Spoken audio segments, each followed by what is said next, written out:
जातं ब्रह्मकुले व्रजधनपति जत्महङ्कर्णानुज पुत्र सक्राच स्वयं दशशिर पुनर्बीजो विंशति दैत्यका मातुरे रथे च विजयी पारे समुद्रे गृहे सर्वे निस्सहायता गत विमलिनं दैवी बल दुर्बल।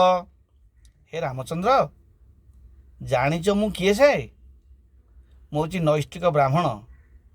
मो बापा होती विश्रवा ऋषि, तांको बापा होती पुलस्त ऋषि, तांको बापा स्वयं ब्रह्मा।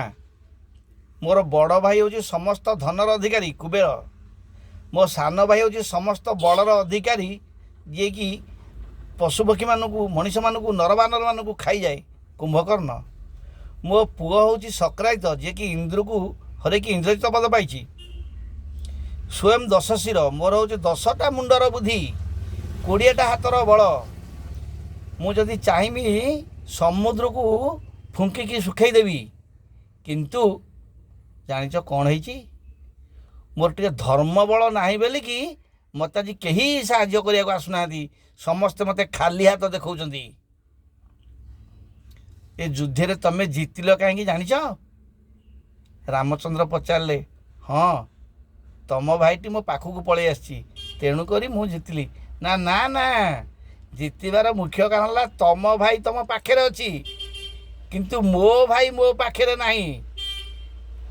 मो भाई मो पाखे नहीं।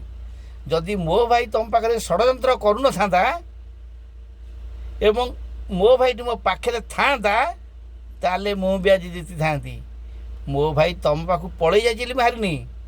तुम भाईटी तुम पाखे अच्छी बोले तुम जीतिल। मो भाई मो पाखे ना बोले आज मु हारिली। रामचंद्र कहले जे प्रकृत कथा जेतबले प्रकृत रे थरे थरे तुमर भाग्यर परिवर्तन होगाकू ईश्वरंकर बराद हुए। तमर परलोक निजर होती निज लोक पर होती। तेणुक वर्तमान मोर भाग्य परिवर्तन आसला, परलोकटी मो निजर है। तम भाग्य परिवर्तन आसला, तम निज लोकटी तुम पर होगला। से शुणला रावण हाथ जोड़ी